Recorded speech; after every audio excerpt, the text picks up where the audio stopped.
반갑습니다. 사경원입니다.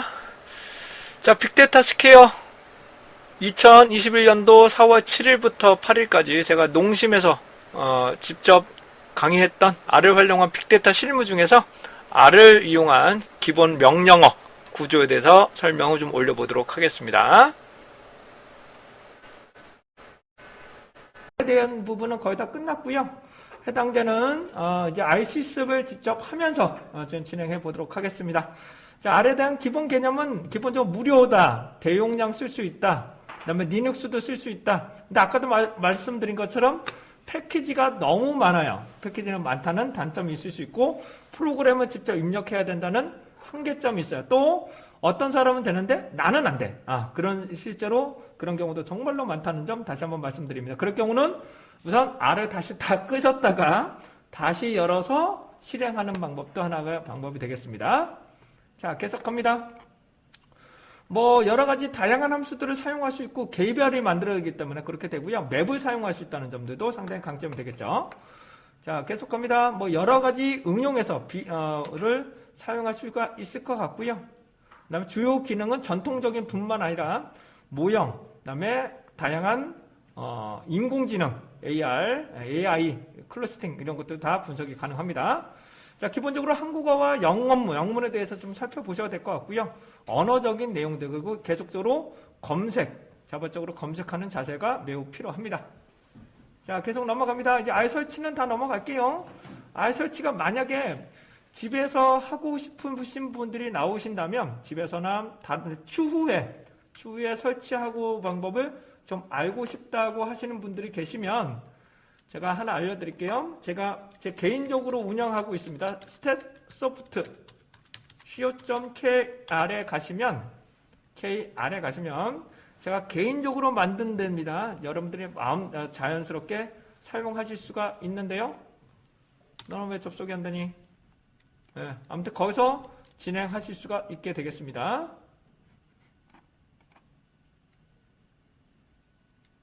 잠깐만요. 왜 안 되지? 이봐? 안 되는 거네요?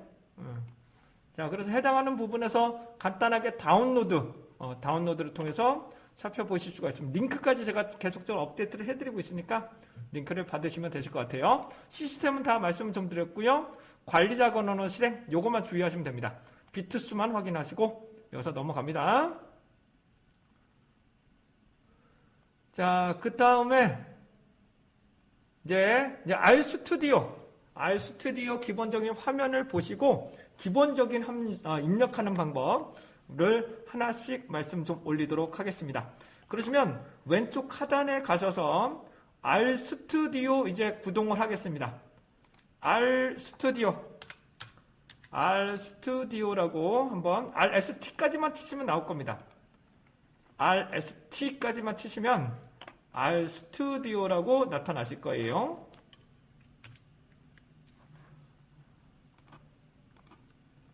자, RStudio 한번 활성화 시켜보도록 하겠습니다. 자, 기본적인 RStudio 결과치가 나타났었습니다. 자, 그런데 요게 다시 한번 설명 좀 드리도록 할게요. 자, 기본적으로 설치를 하시면 창이 3개만 나타날 수도 있습니다. 창이 3개가 나타날 수도 있는데 요 부분이에요. 요 부분을 딱 선택을 하시면 총 창이 4개가 나타나십니다. 그리고 현재 화면상에 있는 것을 다 꺼버릴게요. 저하고 통일해 보도록 할게요. 여기 있는 거 여기 X 부분 다 없애버리겠습니다. 다 제당이에요. 여기 있는 부분 소스 창입니다. 소스 창에서 이 부분을 다 지워버립니다. 지워버리고 다시 한번 열어보시면 새로운 창이 하나가 열리실 거예요. 왼쪽 하단을 보시겠습니다. 왼쪽 하단을 보시면 얘가 콘솔 창이라고 해서 간단한 출력을 보실 수 있는 창입니다. 요게 좀 깨끗하게 지우고 싶다면 요걸 누르십시오. 요걸 누르시면 깨끗하게 지워지게 됩니다. 그 다음에 이쪽은 그래프를 보여주는 거고 이쪽은 히스토리나 디렉토리, 이거 파일스 이런 것들을 보시게 될 수가 있는데 가장 중요한 건 이 2개입니다. 가장 중요한 건 요게 2개고요. 두 번째, 제가 이걸 보통 이렇게 줄여서 쓰거든요. 이렇게 줄여서 쓰는데 이게 그래프가 출력이 되는 경우가 있습니다. 그래프가 출력이 되는 경우에는 이 공간이 작을 경우 화면상에 출력이 안 되는 경우가 있어요. 그럴 경우는 요 출력창을 조금 여유 있게 만들어 놓고 다시 실행하시면 됩니다. 자, 그러시면 저와 함께 옵션 한번 설정해 보도록 하겠습니다. 기본 옵션 설정 한번 해보도록 하겠습니다. 기본 옵션은 툴스로 갑니다. 툴스. 다시 한번요. 툴스로 들어갑니다. 툴스. 여기 보시면 인스톨 패키지스라고 나오고요. 이거는 뭐 큰 무리가 없고 맨 아래 것만 설정하시면 됩니다. 맨 아래 거. 글로벌 옵션이라고 나옵니다. 다시 툴스에서 글로벌 옵션이라고 나옵니다. 나타나시죠? 네, 글로벌 옵션 선택 부탁드리겠습니다. 자, 글로벌 옵션에 가시면 여러 가지 메뉴가 나타나시는데 우선 몇 가지 옵션만 설정을 하시면 돼요. 몇 가지 옵션만 설정하시면 되는데 첫 번째 코드 부분 봐주시죠. 첫 번째 코드로 들어가시게 되면 여러 가지가 있는데 여기서 에디팅 부분이 있습니다. 에디팅. 다시 코드에서 에디팅. 근데 거의 다 여기 실행하기 부분이 멀티라인 R로 되어 있으실 거예요. 거의 다 여기 부분이 멀티라인 R이라고 되어 있으실 거예요. 여기 딱 누르시면 멀티라인 R로 선택을 해주시면 됩니다. 그러니까 기본 초기가 아마 이걸로 되어 있으실 거예요. 자, 계속합니다. 세이빙으로 갑니다. 세이빙. 여기가 가장 중요합니다. 세이빙이 가장 중요합니다. 세이빙을 누르시면 이 부분에서 change, 아마 ESC라고 되어 있으실 거예요. 보통 ESC라고 되어 있는데 change에서 UTF-8을 선택해 주세요. 뭐라고요? UTF-8. 다시요. UTF-8을 선택해 주시기 바랍니다. 되셨습니까? UTF-8을 선택하시면 돼요. 그런데 요거는 그냥 참고적으로 보세요. CP949 ASCII 코드예요. 얘는 ASCII 코드. 그 다음에 CP949라는 것은 추후에 다시 한번 말씀 좀 드리도록 하고요. 우리가 중요한 거는 UTF-8입니다. UTF-8 선택을 하시면 됩니다. 그 다음에 여기 보시게 되면 패키지스가 있어요. 패키지스. 여기서 패키지스 누르시면 기본적으로 글로벌 CDN으로 되어 있으실 겁니다. 이거 설정하시면 됩니다. 다시요. 글로벌 CDN으로, 즉 해당되는 패키지를 어디서 다운로드를 받을 거냐. 근데 그냥 글로벌 CDN RStudio를 선택하시면 됩니다. 보통 이걸로 선택하시면 가장 안정적이에요. 근데 여기 안에 보시면 국가별로 여러 가지가 있습니다. 한국에서도 있고요. 근데 한국도 많이 쓰게 되는데 좀 조금 말씀을 드리면 만약에 이 서버가 다운이 될 경우에는 해당되는 패키지를 다운로드를 받을 수가 없겠죠. 그래서 일반적으로 글로벌 CDN을 선택하시면 됩니다. 거의 초기화가 되어 있을 거예요. 초기화로 설정되어 있으실 겁니다. 자, 그 다음에 여기 보시면 요 부분, 요 세 번째 거, 요 부분을 선택을 해주시면 여기 에디트 테마가 있어요. 테마를 결정하시는데 저는 여기 가장 편하긴 한데 여러분들이 원하시는 것을 선택을 하시면 이렇게 검정색으로 나오시는 분들도 이게 좀 편하다고 하신 분들도 계시더라고요. 눈에 좀 부담이 덜 간다고 하신 분들이 많이 계셔서 적당하게 여러분들이 선택하셔도 됩니다. 근데 저는 크로밍이 가장 괜찮은 것 같더라고요. 저는 이걸로 선택하겠습니다. 다음에 패널 레이아웃입니다. 패널 레이아웃. 자, 패널 레이아웃을 보시면 현재 여기 창이 4개가 있어요. 창이 총 4개가 있어서 여기서 소스, 그 다음에 히스토리, 콘솔, 파일 이 4가지가 이렇게 나타납니다. 4가지가 이렇게 나타나시기 때문에 위치를 바꾸고 싶으시면 이렇게 콘솔과 소스를 바꾸고 싶다. 그러면 콘솔과 소스의 위치가 바뀝니다. 이렇게 위치가 바뀔 수가 있게 됩니다. 근데 저는 아까 그 모양이 가장 나은 것 같아요. 제가 하다 보니까 맨 위에가 해당하는 부분, 소스를 맨 위에, 그래서 소스를 맨 위에, 그 다음에 콘솔을 왼쪽 하단에 넣으시는 게 그냥 가장 편한 것 같습니다. 자, 결론적으로 말씀드립니다. 결론적으로 다시 한번 말씀을 드립니다. 이거 엑셀, R 다시 한번 꺼주세요. R 한번 다시 꺼주시고, RStudio 꺼주시고요. 다시 한번 열어봅니다. 다시 한번 RStudio 다시 한번 열어봅니다. RStudio 다시 한번 오픈하십니다. 자, RStudio를 오픈을 하시게 되면 이제 해당되는 옵션이 제대로 되어 있는지 다시 한번 확인해 보도록 하겠습니다. 옵션입니다. 자, 여기 보시면 툴스로 들어가시고요. 툴스. 여기 보시게 되면 글로벌 옵션. 자, 여기서 해당되는 코드입니다. 그래서 코드에서 멀티라인 R로 되어 있는지 다시 한번 확인.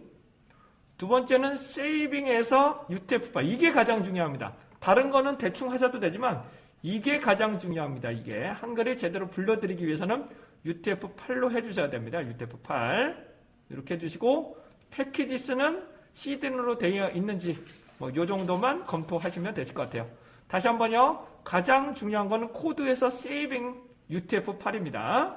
요것만 주의하시면 나머지 것들은 크게 문제없이 진행하실 수가 있게 되겠습니다. 여기까지 다 되셨죠? 자, 그러시면 기본 옵션은 다 설정이 되셨습니다. 기본 옵션은 다 되셨고, 그렇다면 저와 함께 간단하게 여기다가 입력을 한번 해볼게요. 여기다가 출력을 한번 해보실 건데, 아까도 해봤지만 제가 여기다가 치시면 안 돼요. 여기다가 치시면 출력 되긴 하지만 위에다가 출력하겠습니다. 5 플러스 6 다시 5 플러스 6 하시게 되는데, 얘를 실행해야 돼요. 실행을 해야 되는데, R인 경우에는 R은 얘가 인터프리터라고 합니다. 인터프리터에서 엔터, 요게 아까 전에 요건 다 설정이 되셨고요. 하나의 문장으로 인식을 합니다. 한 장의 문장이 끝날 때까지 실행을 합니다. 그래서 여기서 아무데나 선택을 하시고 런을 선택하셔도 됩니다. 아무데나 선택하시고 런을 선택하셔도 출력이 됩니다. 근데 단축키를 쓰기 위해서라면 단축키는 컨트롤 엔터입니다. 다시 한번요. 여기서는 컨트롤 엔터를 치시면 얘가 실행이 됩니다. 실행을 하실 수가 있게 됩니다. 자, 계속 가겠습니다. 11 나누기 3을 하겠습니다. 다시 11 나누기 3 그리고 컨트롤 엔터예요. 다시 뭐라고 여기다가 컨트롤 엔터를 치시면 이렇게 출력이 되고 있음을 보실 수가 있습니다. 잘 되고 계시나요? 자, 계속 갑니다. 그런데 이 부분을 한꺼번에 실행을 하고 싶으시면 전체 선택하는 거는 컨트롤 A를 누르시면 돼요. 다시요. 전체를 선택하는 거는 컨트롤 A를 누르시면 되지만 나는 이 두 줄만 실행하겠다 그러면 두 개만 선택합니다. 두 개만 선택을 하시고 컨트롤 엔터를 치시면 되는데 문제점이 있어요. 어떤 문제점이면 만약에 여기서 멈췄어. 이렇게 여기서 멈췄다고 가정할게요. 여기서 멈춰버리면 이거는 실행을 못합니다. 요거는 실행을 못하고 그 다음 것만 실행을 합니다. 그 다음 것만 제대로 실행을 하게 됩니다. 그래서 반드시 시작점 맨 앞에서부터 봐야 돼요. 시작점 맨 앞에서부터 해야 됩니다. 근데 시작점 맨 앞에서인데 예를 들어 볼게요. 막 있다고 가정하게 되면 맨 앞으로 가려면 이렇게 드래그를 하는 방법도 있겠으나 이게 제가 여기서 Alt 키를 누르시고요. 다시 Alt 키를 누르시고 다시 한번요. Alt 키를 누르시고 방향키로 왼쪽을 누르시면 이렇게 스페이스가 있더라도 맨 왼쪽으로 이동을 합니다. 맨 왼쪽으로 이동을 하고요. 그 다음에 END를 누르면 해당 부분에 END를 누르시게 되면 END를 누르시면 맨 끝으로 갑니다. 맨 끝으로. 그래서 홈을 누르셔도 되고 END를 누르셔도 이렇게 가능합니다. 그러니까 중간에 있더라도 홈을 누르시거나 Alt 왼쪽을 누르시면 맨 왼쪽으로 하시고 Shift를 누른 상황에서 아래로 내리면 영역을 선택합니다. 그래서 Shift를 선택하시고 아래쪽으로 방향키를 내리시면 아래쪽으로 선택하실 수가 있게 됩니다. 근데 마우스가 귀찮으신 분들은 홈키, Shift 아래쪽 이렇게 눌러서 컨트롤 엔터로 실행을 하시면 됩니다. 자, 기본적으로 이렇게 되실 것 같고요. 실행은 컨트롤 엔터입니다. 컨트롤 엔터라고 보시고요. 자, 그러다면 이번에는 프린트라는 함수를 쓸 건데 프린트라는 함수는 화면상에 출력을 하는 것을 말합니다. 화면상에 출력인데 생략을 해도 돼요. 프린트라는 명령어는 이렇게 생략을 해도 됩니다. 가로 열고 가로 닫아도 되는데 여기서 5 플러스 6을 하셔도 여기서 그냥 엔터 치시면 안 돼요. 다시요. 엔터를 치지 마시고 컨트롤 엔터를 치셔야 얘가 실행을 합니다. 컨트롤 엔터를 치셔야 실행을 합니다. 자, 여기다가 제가 프린트, 이번에는 프린트 넣고 사경헌이라고 그냥 넣어보겠습니다. 사경헌. 그런데 한글을 입력하시다 보면 저처럼 뭐 이상하게 나타나는 경우가 있어요. 다시 한글을 입력하시다 보면 이렇게 잘 입력이 완벽하게 잘 안 되는 경우가 있습니다. 이럴 경우는 끝날 때 점을 완벽하게 한번 찍으세요. 뭐라고요? 점을 찍으시든지 스페이스를 찍으셔야 됩니다. 다시 한번요. 다시 한번 할게요. 다시 한번요. 저처럼 이렇게 잘 안 나오는 경우, 이럴 경우는 스페이스를 한번 더 치시든지 점을 찍어서 딜리트를 한번 시키시든지 백을 시키시든지 이렇게 하셔야만 한글이 제대로 입력이 됩니다. 한글이 제대로 입력이 됩니다. 그리고 컨트롤 엔터를 치면 이렇게 문제가 발생을 합니다. 이게 뭐냐면 문자는 무조건 쌍따옴표로 해주셔야 됩니다. 다시요. 문자는 무조건 쌍따옴표를 열었다가 닫아주셔야 됩니다. 다시요. 문자는 무조건 쌍따옴표로 열었다가 닫아주셔야 됩니다. 이해되셨나요? 문자는 무조건 쌍따옴표로 열었다가 쌍따옴표로 닫아주셔야 됩니다. 그런데 이 쌍따옴표가 주의하셔야 되는데요. 이 쌍따옴표가 주의하셔야 되는데 파워포인트나 한글, 워드에서의 파워포인트의 쌍따옴표인 경우는 특히 제가 한글 한번 볼게요. 한글 한번 보겠습니다. 한글과 컴퓨터.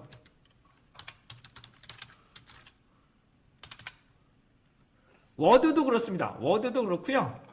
워드도 그렇고 이 부분에서 쌍따옴표를 쓰시게 되면 여기서 쌍따옴표를 쓰시게 되면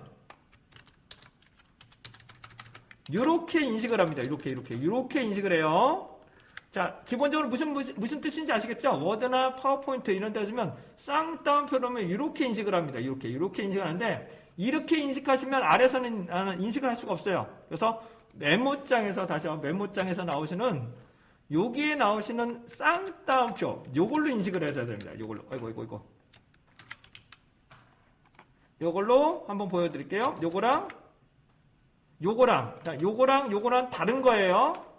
요거랑 다른 거예요. 그래서 다시 말씀드리면 외부에 있는 정보를 드래그, 컨트롤 C 하고 워드나 파워포인트, 그다음에 한글 같은 데 붙이시면 이 쌍따옴표가 요걸로 바뀔 수도 있어요. 요걸로 바뀔 수도 있습니다. 그러면 얘를 다시 카피해서 붙이면 실행이 될까요? 안 될까요? 실행이 되지 않습니다. 그렇기 때문에 저는 개인적으로 메모장을 선호를 합니다. 개인적으로 메모장 혹은 뭐 에디터 플러스 여러 가지 편차인데 그냥 해당되는 메모장이 가장 편하신 기본적인 프로그램이니까 이렇게 살펴보실 수가 있습니다. 이해되셨나요? 그러니까 쌍따옴표, 문자는 무조건 쌍따옴표로 치셔야 된다는 거 다시 한번 말씀드립니다. 자, 그렇다면 프린트를 생략을 해볼게요. 프린트를 생략을 하면 얘를 사경환이라고 쳐보겠습니다. 사경환 놓고 컨트롤 엔터를 치시면 이렇게 아래쪽에 출력을 하실 수가 있게 됩니다. 출력을 하실 수가 있습니다. 자, 그렇다면 이제 계속적으로 한번 볼게요. 제가 데이터라고 한번 넣어보겠습니다. 데이터라고 한번 그냥 넣어볼게요. 데이터. 그렇다면 얘는 컨트롤 엔터 출력을 하면 얘가 출력이 될까요? 안 될까요? 데이터는 좀 그렇다. 데이터 101이라고 할게요. 죄송합니다. 데이터 101이라고 놓을게요. 데이터 101.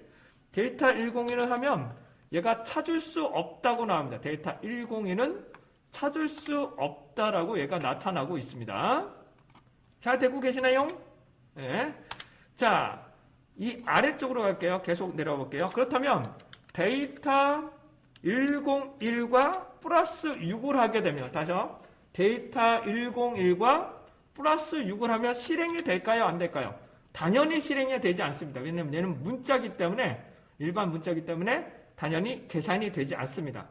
그런데 데이터 101에다가 천천히 보여드릴게요.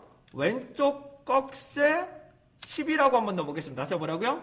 왼쪽 꺽쇠 는 하고 마이너스 넣고 10이라고 넣어볼게요. 요 결과를 이쪽에 집어넣는 거예요. 다시요. 오른쪽의 결과를 왼쪽에 넣는 거예요.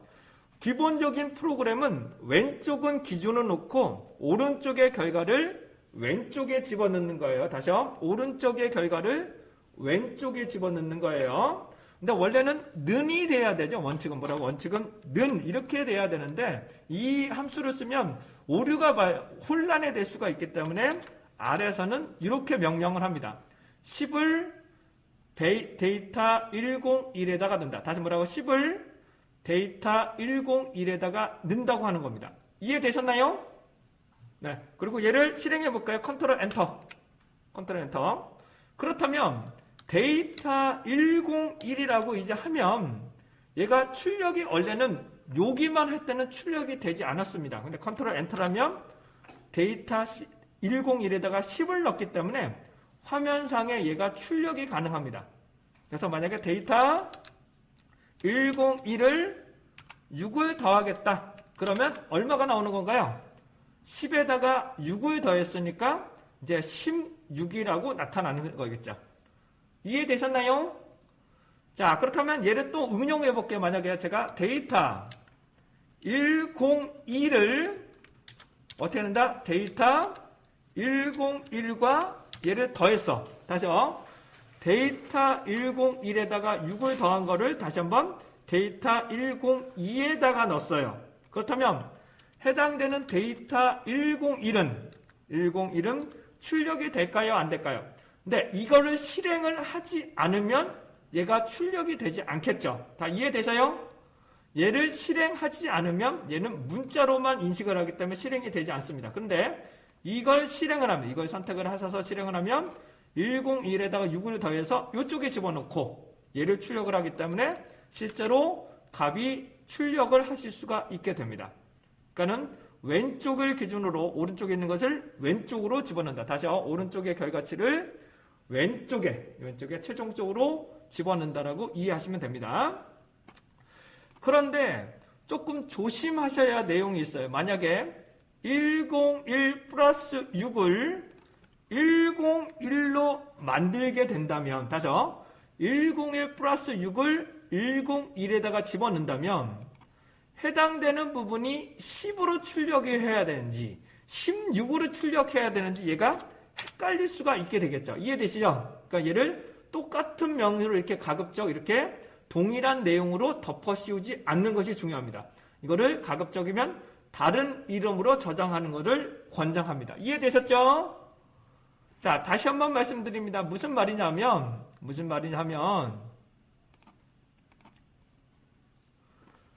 제가 여기 워크시트가 데이터 101이에요. 다시 데이터가 101인데 제가 여기다가 우선 10을 넣었어.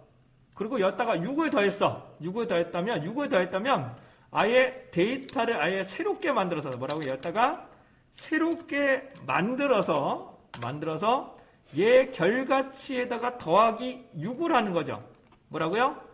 여기다가 더하기 6을 해서 새롭게 만드는 게 더 안정적이란 뜻이에요. 이해되셨죠? 절대로 이 안에다가 또 덮어 씌우지 마세요. 앞에다가 또 동일하게 덮어 씌우지 않는 것을 권장드리도록 하겠습니다. 이런 흐름을 가지고 있습니다. 기본적인 흐름은 이렇게 되는데 여러분들 이거 깨끗하게 지우고 싶으시면 이거를 누르시면 깨끗하게 지워집니다. 화면상에 이가 깨끗하게 지워지게 됩니다. 자, 이와 같은 기본적인 흐름은 여기까지 되셨는데 좀 어떠신가요? 눈에 확 들어오질 않죠? 다시 이 결과치가 눈에 확 이렇게 드러나지 않는다. 이것이 아래 부분에서 하나의 조금 한계점이 될 수도 있습니다.